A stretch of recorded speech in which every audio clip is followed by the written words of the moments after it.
Nah, tentunya Anda juga mendengar begitu ya, Presiden Joko Widodo merasa dibohongi. Sebetulnya kata merasa dibohongi itu Anda mengartikannya sebagai apa, Pak Ronald, di masalah yang tentunya ada kendala dan juga tantangan dalam pembangunan smelter ini? Ya, kalau kata bohong itu kan artinya tidak ada. Jadi sesuatu yang tidak ada buktinya itu namanya bohong. Tapi kami ini sudah membuktikan dengan prosentase fisik. Prosentase fisik itu bisa diartikan sebagai upaya kita mencapai target yang diharapkan. Bahwa tidak mencapai target yang diharapkan itu bukan pembohongan. Ini perlu diklarifikasi. Kata bohong itu apa artinya? Karena semua kita diverifikasi oleh verifikator independen. Di mana verifikator independen itu ditunjuk oleh pemerintah.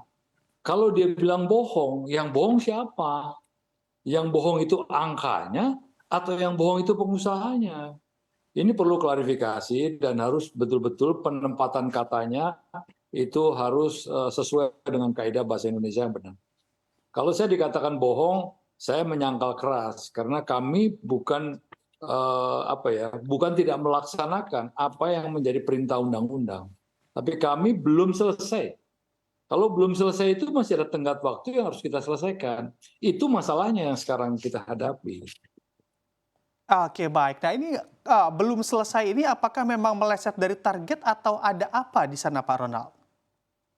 Ya jelas, yang jelas meleset dari target. Setiap perencanaan, apapun perencanaan, pasti ada contingency plan yang disebut ada percentage yang kemungkinan besar tidak tercapai. Kalau kendalanya jelas banyak, dan kendala itu sendiri sudah dituangkan di dalam hasil laporan verifikasi dari verifikator independen. Jelas di situ terlihat apa-apa saja. Saya kalau mengungkap dalam diskusi ini saya kira terlalu panjang dan mungkin juga itu menyangkut masalah teknis. Jadi kalau saya bisa katakan dari semuanya kan ini ada 10 perusahaan ya. 10 perusahaan itu kalau yang pertama itu adalah Antam, kepunyaan Antam itu CGA. CGA itu chemical, jadi persentasenya untuk mendapatkan bahan baku nggak terlalu besar, sekitar 300-an ribu outputnya. Terus yang kedua adalah WHW. WHW itu SGA, smelter grade alumina. Itu sudah berjalan.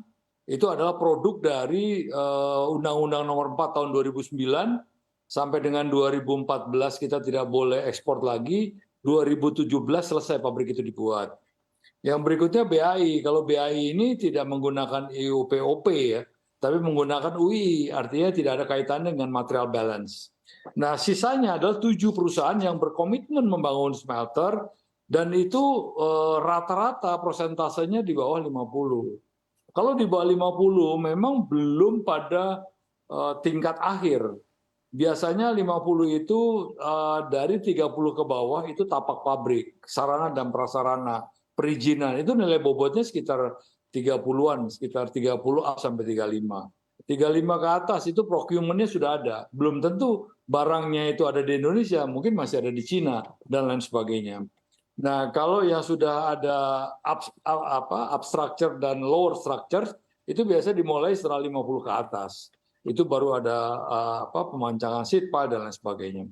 Nah, ini mungkin yang disebut bahwa memang masih ada keterlambatan. Kendala yang dihadapi adalah saya kira sudah sering saya sampaikan bahwa ini tadi kalau Bapak mengatakan bahwa aman saja sudah akan menginvestasikan 800 juta US dollar.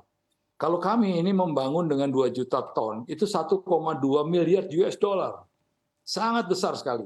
Dan sangat besar itu tidak bisa kita jangkau dengan mudah begitu saja. Karena apa? Karena ini menyangkut investasi besar. Dan investasi besar menyangkut masalah, menyangkut bank. Ini yang mungkin menjadi kendala utama kita. Apalagi kemarin sebetulnya kalau tidak ada COVID, kita sudah landai-landai saja. Kemungkinan kalau toh telat tidak terlalu panjang telatnya. Tapi karena ada kendala COVID yang memakan waktu cukup lama, hampir 2 tahun lebih, maka tentu ini menjadi satu pekerjaan rumah tersendiri bagi semua pengusaha untuk bisa mengejar target itu. Tapi apa daya, semua terkendala pada masalah pembiayaan.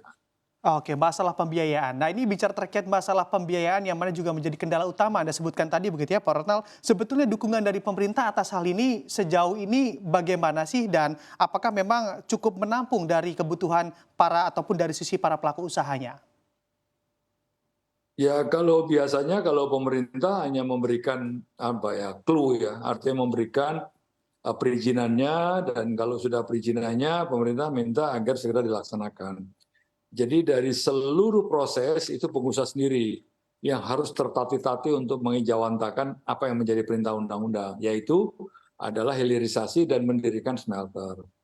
Nah, kalau untuk bantuan yang konkret sampai hari ini memang kita harapkan bahwa penyertaan modal pemerintah itu ada di setiap kegiatan untuk membangun smelter itu. Karena begitu besarnya biaya, maka pelibatan himbara, bank-bank pemerintah dan BUMN memang sangat kami harapkan. Tapi apa daya mungkin juga BUMN sudah terbebani satu beban yang cukup besar dan himbara sendiri juga tidak bisa menerima proposal yang kita ajukan dari pengusaha bahwa kegiatan ini mengandung risiko yang cukup tinggi itu menurut statement himbara ya salah satu bank-bank pemerintah. Sehingga kami berpikir kalau pemerintah Republik Indonesia SECU perbankan nasionalnya mengatakan ini masih memerlukan kajian yang lebih dalam untuk mengetahui kapan kembali modal itu, maka kami sendiri juga jadi gamang kalau kita tawarkan ke bank asing, apakah pertanyaan yang sama akan dilontarkan juga. Nah ini juga harusnya tidak menjadi hanya sekedar perintah, tapi pemerintah harus juga menjembatani untuk bisa memberikan jaminan bahwa proyek ini sangat visible.